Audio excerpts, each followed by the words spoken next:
guys, what's up? It's Joe Rady from Rady's Rides. The other day, before the big C8 Corvette unveil, I posted a picture not only here on YouTube under that community tab, but also on Instagram and Facebook and Twitter. It was a picture of me from the Hecklers Corvette reunion from October of 1993. And what I was standing right next to was my 1985 Chevrolet Corvette that I actually bought when I was 17 years old. And I had kind of hinted that there was a story that went with that, that it wasn't my parents that went out and bought me a Corvette and allowed their 17-year-old son to just gallivant in a Corvette that they had purchased themselves for me.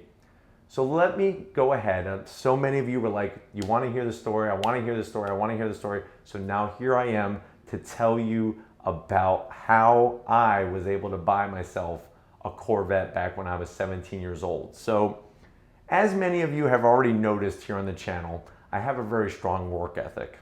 And that was, something that how I was raised when I was a kid.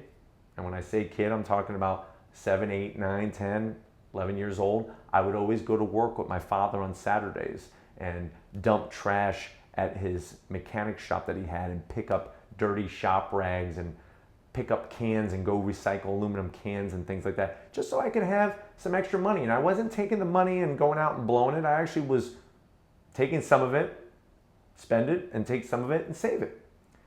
So when I turned 15, I was very determined, of course, to learn how to drive. I told my mom, we are going to do this. Every single day I'm going to be getting behind the wheel of this car. And back then she had a 1987 Buick Grand Estate wagon.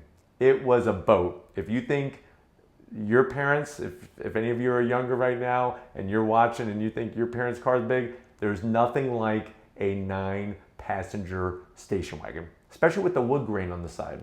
That was definitely hot back then.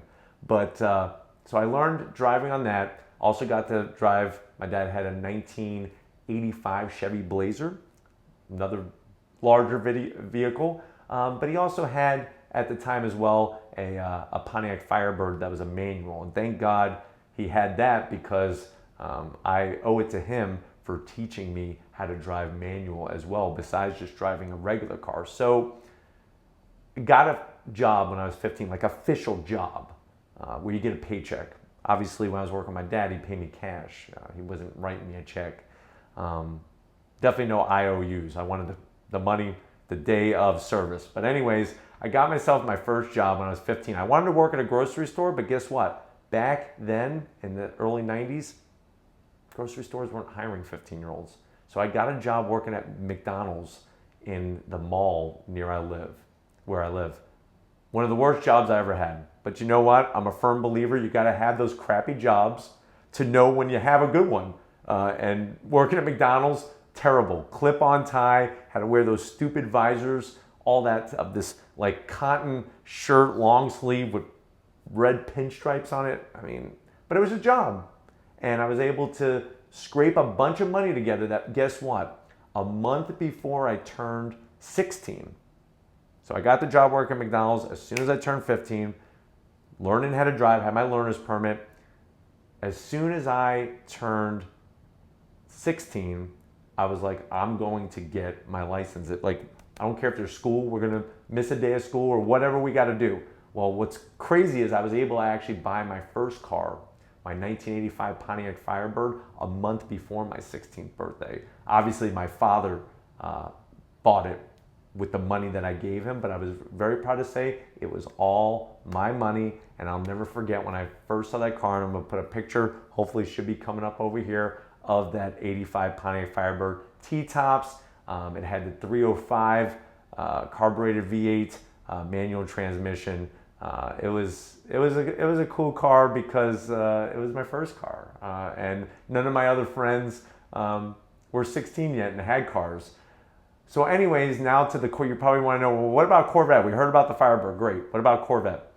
So as soon as I turned 16, I got my driver's license. And just so you know, my mom would not let me miss a whole day of school. We actually took the driving test. I got my license, and then I got to drive my car, my Firebird, to school. I got there by third period. And that's how my parents were. Is like, even when we went to the dentist, we couldn't miss a day. It's like we went to the dentist, and then with the cotton balls in your mouth and the string hanging out, and you're drooling all over yourself, they take you right back to school. So, it's crazy. But when I turned 16 as well, I got a job working at a grocery store. It was a grocery store chain back down in Florida way back then called Cash and Carry. They don't exist anymore.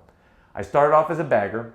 I was a bagger for about a week, and I said to myself, I need to get off the front end of this store. I did not like it. I felt like I was stuck up there. I wanted to be a little bit more free. Well, it just so happened that there was a position opened up as a stock person, which I could work after school and be able to just stock shelves. So I was able to get that position, and I was in charge of like filling the soda aisle, milk, eggs, beer, bread, things like that. And I loved it because it allowed me to just do my thing. As long as my shelves were looking good, people just left me alone, and I loved that. What it also allowed me to do was also go and walk around and meet other people in other departments. One of the departments was the meat department. There was a guy that worked in the meat department. His name was Tim, and he was a car guy, just like I was a car guy. And we got talking and everything, and what happened was that as my other friends started turning 16 and getting their driver's license, they were going out and getting Fox body Mustangs, 5-liter Mustangs. And their Mustangs were faster than my Firebird. And especially with fuel injection and whatnot, I didn't want to dump a bunch of money into the Firebird, so I started saving up while I was working at Cash and Carry. I think I was like 16 and a half, I started saving up for a Fox body Mustang. So Tim knew all about that. There was one day I was going to lunch. It was a Saturday, and I'm going out to my Firebird, and I noticed Tim getting out of a bright red Corvette. And I'm like, Tim, where did you get this from? Because during the week, he would just drive this beat up pickup truck. He's like, this is my baby. I bought it brand new. I'm like, this thing is gorgeous. It was red, had a manual transmission. I loved it. Absolutely loved it. Well, there was a day when I was 17 that I came into work, and Tim came up to me and he goes, Joe, how much money you got saved up? And I had about $5,000 that I had saved, and I told him that, and he's like, okay, listen, you give me the $5,000 and your Firebird, and I'll give you the Corvette. I was like, what? Am I on candid camera? Which, if I have a lot of you guys watching that are about my age or older, you would know what candid camera was. I guess for some of the younger people, the show Punked, I thought I was getting punked, like fooled that this was some type of joke, but he was serious. I said, Tim, what's going on? Why are you selling the car? Is this for real? He's like, yeah. He was getting divorced, and his wife said, or soon to be ex-wife, I should say, said that she was going to take the car. So he felt that before she had an opportunity to do that, he knew how much I loved it, that he would then sell it to me. So the deal was done. I said, of course. And there I was driving a bright red, shiny Corvette. What's funny is when I bought it, so I bought it in 1993. So the car was 8 years old. It was 8 years old and it only had 22,000 miles on it. And I remember when I went to go register it, the DMV gave me a big hassle over how many miles it had. So I had to go get a certified letter from Tim about how the mileage was actual mileage, that the odometer was not tampered with or rolled back or anything like that, and just things like that. And trust me, I love that car, and I took very good care of that car. One thing, like you saw in that photo, is I would each year go to the Hecklers Corvette reunion. Hecklers is a company over in Titusville, Florida, which is near Cape Canaveral, where they do the space shuttle program and all that good stuff. And Corvettes as far as the eye could see. And my first year I went, I was in the 84 to 93, because remember, C4 generation, which is what the 85 Corvette was, went from 84 all the way up to 96. But obviously, it was only 1993, so it went from 84 to 93.